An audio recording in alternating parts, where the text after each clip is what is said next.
আজ কাঞ্চনজঙ্ঘা এক্সপ্রেসের ভয়াবহ দুর্ঘটনায় এখনো অবধি মৃত্যু হলো 8 জনের, আহত সংখ্যা 30 জন। এ ঘটনার কিছু মুহূর্তের মধ্যেই রাষ্ট্রপতি দ্রৌপদী মুর্মু, প্রধানমন্ত্রী নরেন্দ্র মোদী, রেলমন্ত্রী অশ্বিনী বৈষ্ণব, বাংলার মুখ্যমন্ত্রী মমতা বন্দ্যোপাধ্যায় সহ বেশ কিছু রাজনৈতিক নেতারা টুইট করে তাদের সমবেদনা জানিয়েছে এবং মৃতের পরিবারকে 10 লক্ষ টাকা দেওয়ার ঘোষণা করা হয় এবং আহতদের 2,50,000 টাকা দেওয়ার ঘোষণা করা হয়েছে রেলমন্ত্রীর তরফ থেকে। এই দুর্ঘটনার জেরে বন্দে ভারত সহ একাধিক ট্রেনের গতিপথ পরিবর্তন করা হয়েছে।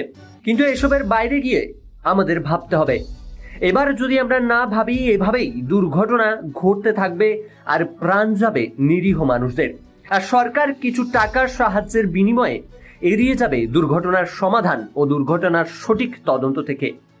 ইতিমধ্যে সকল গণমাধ্যমে খবর একটাই, ভয়াবহ দুর্ঘটনা কাঞ্চনজঙ্ঘা এক্সপ্রেসে।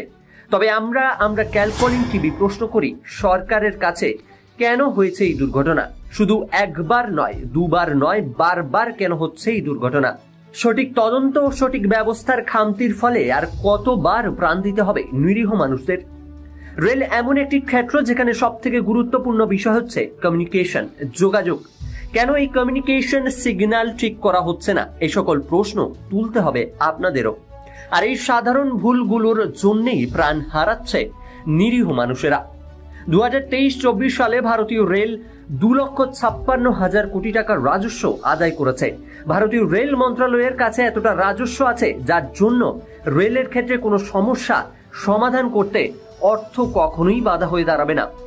তাও উন্নত পরিকল্পনার দিকে কেন ভারতীয় রেল এগিয়ে যেতে পারছে না? প্রশ্ন তুলতে হবে আপনাদেরও। গত 4 বছরে 26টি দুর্ঘটনা, সংঘর্ষ থেকে অগ্নিকাণ্ড, বহু মৃত্যুর সাক্ষী ভারতীয় রেল। তবে কবে শেষ হবে এই মৃত্যু মিছিল? প্রশ্ন তুলতে হবে আমাদের। তুহিন চক্রবর্তীর রিপোর্ট, ক্যালকলিং টিভি, কলকাতা।